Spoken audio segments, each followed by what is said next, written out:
नमस्कार। Story AI में आपका स्वागत है। आज हम सुनाने जा रहे हैं महान लेखक मुंशी प्रेमचंद की प्रसिद्ध कहानी बड़े घर की बेटी। यह कहानी पारिवारिक मर्यादा, स्वाभिमान और सहनशीलता पर आधारित है। गंगा किनारे बसा एक छोटा सा गांव। गांव में एक प्रतिष्ठित जमींदार ठाकुर भुवन सिंह का बड़ा सम्मान था। उनके दो बेटे थे, ठाकुर साहब बड़ा बेटा और शिवरानी छोटा बेटा। शिवरानी का विवाह हुआ अनूपा से, जो एक बड़े और धनवान घर की बेटी थी। अनूपा बचपन से ही ऐश्वर्य और संस्कारों के माहौल में पली बढ़ी थी। वह स्वाभिमानी थी, लेकिन साथ ही धैर्य और समझदारी से भी परिपूर्ण थी। शादी के बाद जब अनूपा अपने नए घर आई तो उसने देखा कि यहाँ प्रेम और अपनापन तो था, लेकिन पारिवारिक मर्यादा के नाम पर कठोर अनुशासन भी था। सबसे बड़ी बात यह थी कि शिवरानी और उसके बड़े भाई ठाकुर साहब के बीच हमेशा किसी न किसी बात पर अनबन बनी रहती थी। ठाकुर साहब स्वभाव से गुस्सैल और अभिमानी थे। उनका मानना था कि छोटे भाई को उनकी हर बात माननी चाहिए। शिवरानी अपने स्वभाव में थोड़ा स्वतंत्र था और किसी की दखलंदाजी पसंद नहीं करता था। एक दिन दोनों भाइयों के बीच किसी छोटी सी बात पर कहासुनी हो गई। बात इतनी बढ़ गई कि गुस्से में आकर शिवरानी ने कहा, अगर इसी तरह मेरे हर काम में टोकाटाकी होती रही तो मैं ये घर छोड़ दूंगा। घर का माहौल एकदम गंभीर हो गया। कोई कुछ बोलने की स्थिति में नहीं था। यह देखकर अनूपा चिंतित हो गई। उसने सोचा कि यदि अभी इसे नहीं रोका गया तो परिवार में दरार आ सकती है।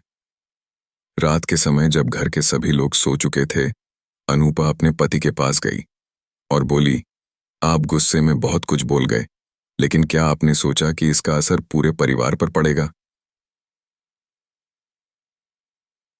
शिवरानी, लेकिन भैया हर बात में मुझ पर अपना अधिकार जताते हैं। क्या मैं उनका गुलाम हूं? अनूपा, भैया बड़े हैं, उनका सम्मान करना हमारा कर्तव्य है।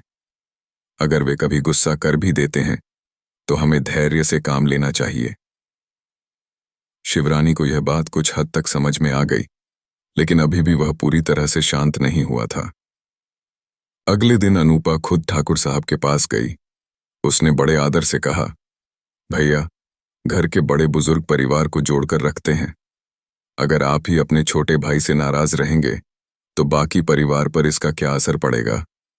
ठाकुर साहब ने कोई जवाब नहीं दिया, लेकिन उनके चेहरे से लग रहा था कि वे भी इस विवाद से दुखी थे। घर के माहौल को शांत करने के लिए अनूपा ने एक योजना बनाई। उसने शिवरानी से कहा, अगर हम उनकी पसंद का भोजन बनवाएं और प्यार से उन्हें भोजन पर बुलाएं तो शायद उनका गुस्सा कम हो जाए। शिवरानी को यह बात अजीब लगी, लेकिन वह मान गया। शाम को जब ठाकुर साहब भोजन के लिए आए तो उन्होंने देखा कि उनकी पसंद की सारी चीजें बनाई गई थीं। धीरे धीरे माहौल हल्का होने लगा। कुछ देर बाद अनूपा ने बातों ही बातों में कहा, भैया, घर में छोटे बड़ों में नोकझोंक तो होती ही रहती है, लेकिन रिश्ते खून से बनते हैं, अहंकार से नहीं। यह सुनकर ठाकुर साहब गंभीर हो गए। उन्होंने शिवरानी को पास बुलाया और कहा, छोटे, गुस्से में जो कहा सुना गया उसे भूल जाओ। तुम इस घर का हिस्सा हो, तुम्हारे बिना यह अधूरा है। शिवरानी की आंखों में आंसू आ गए। उसने कहा, भैया, मुझे भी क्षमा करें। मुझे एहसास हो गया कि परिवार की एकता सबसे जरूरी है। दोनों भाइयों ने एक दूसरे को गले लगा लिया। यह देखकर अनूपा मुस्कुराई। उसका धैर्य और समझदारी रंग लाई थी। इस कहानी से हमें सीख मिलती है, बड़े घर की बेटी सिर्फ सम्मान का प्रतीक नहीं होती, बल्कि वह परिवार को जोड़ने वाली डोर भी होती है। सहनशीलता और प्रेम से किसी भी समस्या का हल निकाला जा सकता है।